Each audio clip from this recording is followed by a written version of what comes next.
Good hello to everyone who's stumbled onto this video.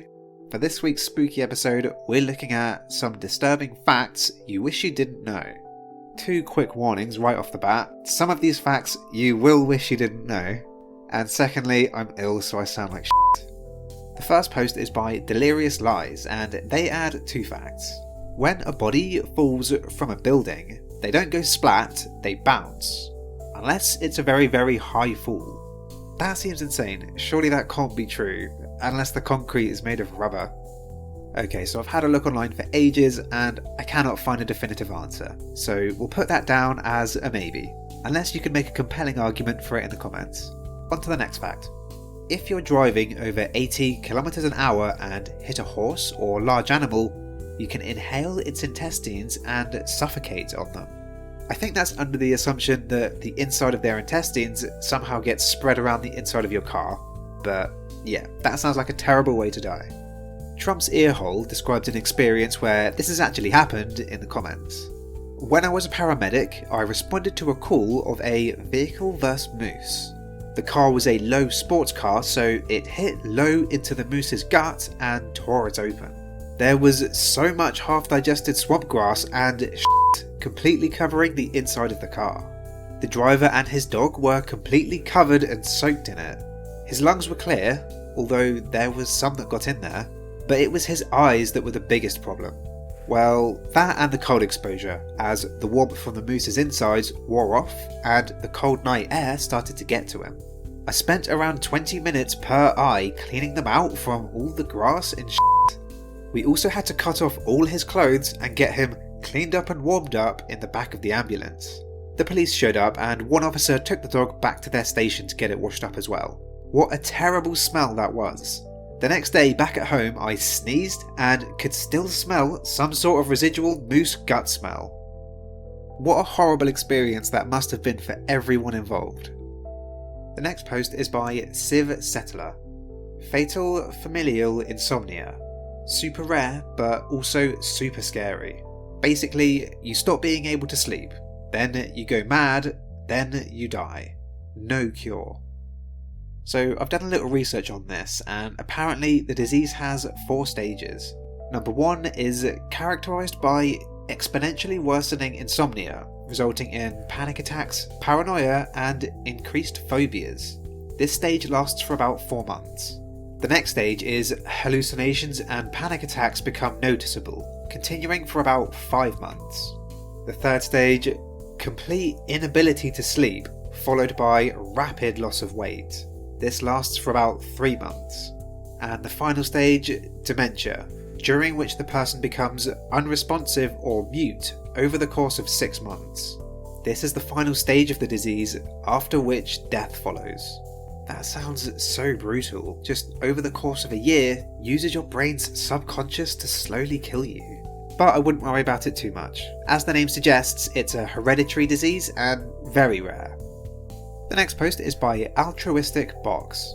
Your organs know where they're supposed to be and move on their own. During surgery, doctors will just stuff them back in and they'll rearrange themselves back to their proper spot.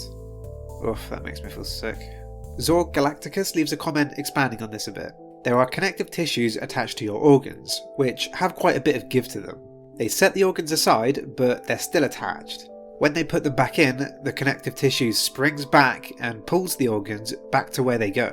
Kind of like Stretch Armstrong's arms slowly going back into place. Yeah, could have done without that analogy.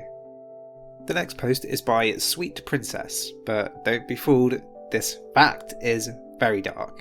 I recently finished a book about World War II in China, so I want to say everything about the of Nanjing. Women being in puddles of their own shit. Little girls being gang men being used for bayonet and target practice. Men being half decapitated using a samurai sword to slice half their head off. And women being with lengths of bamboo.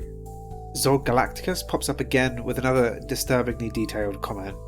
I remember reading an article written by an American that survived a Japanese POW camp, and one of the first chapters details how the guards would come into their cells multiple times a day and hold them face down while the other guards ate. them. They would then force them to suck their dicks while they were covered in their own feces. They would crap in their food and force them to eat it. They shoved hot red wires under their fingernails, burned their testicles with red hot knives, cut their fingers off a tiny piece at a time, all sorts of inhumane torture. He said most of the prisoners wished they were dead. War brings out the worst in everyone. There's another comment that mentions that when the Japanese POWs came home, they were ordered not to tell anyone about what happened because it was too horrible for the general public to know about. And honestly, if what we've heard here even scratches the surface of what they experienced, then I can definitely agree with that. Okay, so there's a lot of small facts, interesting and disturbing. Both I think would be a shame to miss, so I'll do a quick fire round to include them. The human brain is the same consistency as room temperature butter.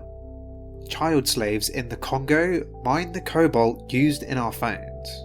Your eyelids are the same kind of skin as foreskin.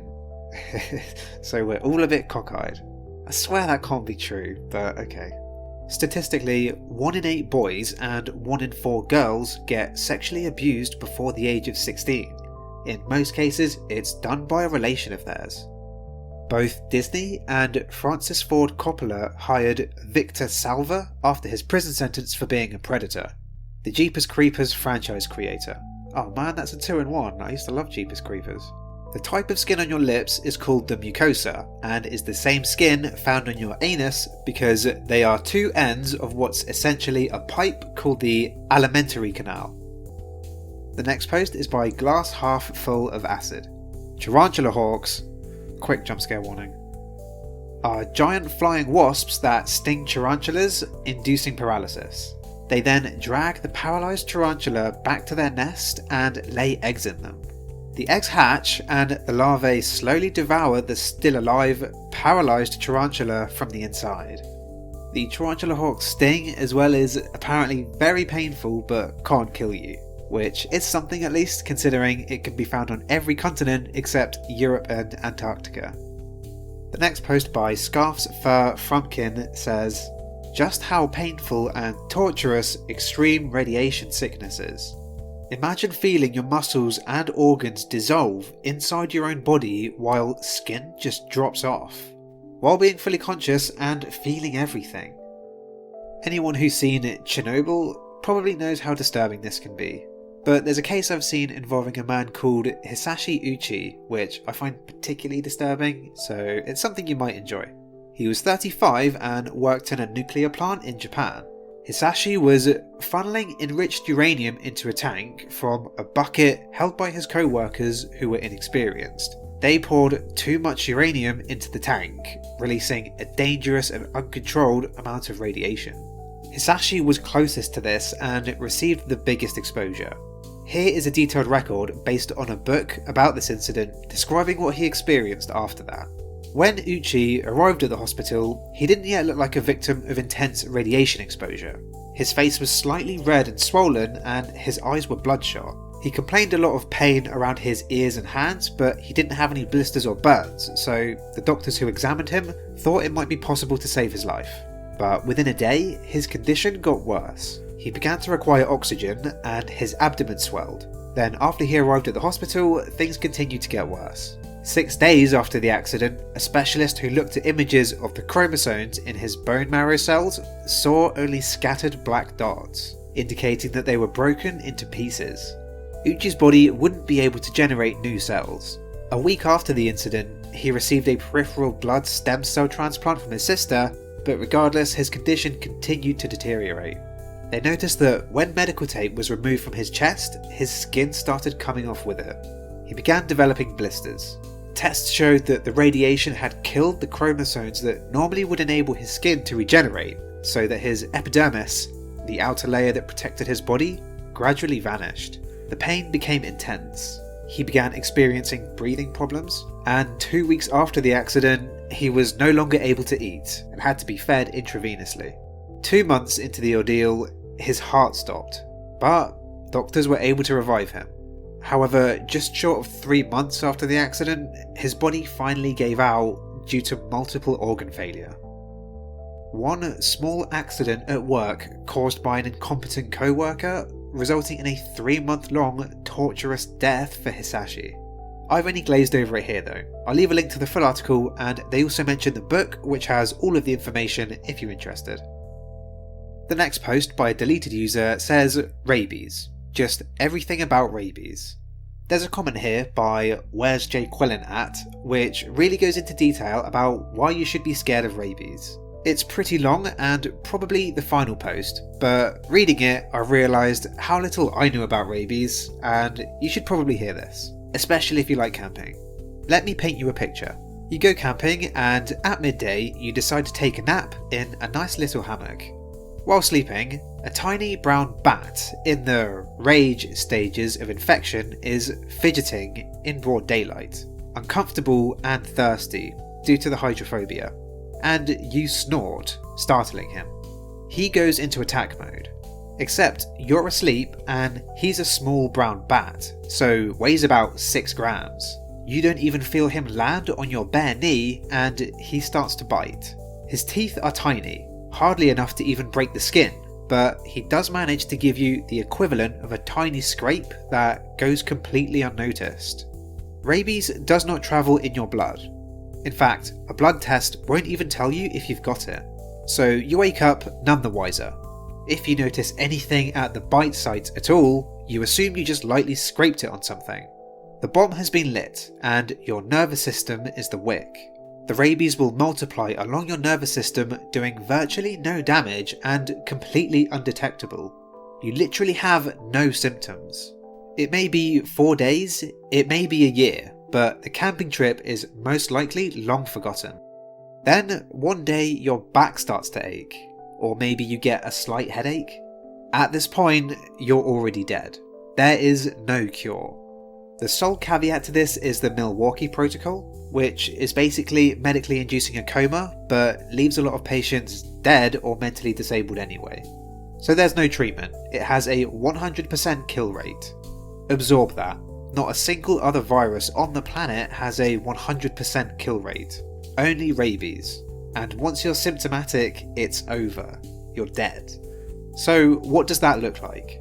Your headache turns into a fever and a general feeling of being unwell. You're fidgety, uncomfortable and scared. As the virus that's taken its time getting into your brain finds a vast network of nerve endings, it begins to rapidly reproduce, starting at the base of your brain, where your pons is located. This is the part of the brain that controls communication between the rest of the brain and body, as well as sleep cycles. Next, you become anxious. You still think you have only a mild fever, but you suddenly find yourself becoming scared, even horrified, and it doesn't occur to you that you don't know why. This is because the rabies is chewing up your amygdala, which is the part of the brain that's responsible for emotional responses like fear and anxiety. As your cerebellum becomes hot with the virus, you begin to lose muscle coordination and balance. You think maybe it's a good idea to go to the doctor now, but assuming a doctor is smart enough to even run the tests necessary in the few days you have left on the planet, odds are they'll only be able to tell your loved ones what you died of later. You're twitchy, shaky and scared. You have the normal fear of not knowing what's going on, but with the virus really f***ing the amygdala, this is amplified 100-fold. It's around this time the hydrophobia starts. You're horribly thirsty, you just want water, but you can't drink. Every time you do, your throat clamps shut and you vomit. This becomes a legitimate, active fear of water. You're thirsty, but looking at a glass of water begins to make you gag and shy back in fear. The contradiction is too hard for your hot brain to see at this point. By now, the doctors will have put you on an IV to keep you hydrated, but even that's futile. You were dead the second you had a headache. You begin hearing things, or not hearing at all as your thalamus goes, which is the part of your brain that relays sensory information. You taste sounds, you see smells, everything starts feeling like the most horrifying acid trip anyone has ever been on. With your hippocampus long under attack, you're having trouble remembering things, especially family. You're alone, hallucinating, thirsty, confused, and absolutely undeniably terrified. everything scares the literal shit out of you at this point. These strange people in lab coats, these strange people standing around your bed crying who keep telling you to drink something and crying. And it's only been about a week since that little headache that you've completely forgotten about. Time means nothing to you anymore. Funnily enough, you now know how the bat felt when he bit you. Eventually, you slip into the dumb rabies phase. Oh god, there's more. Your brain has started the process of shutting down. Too much of it has been turned into liquid virus.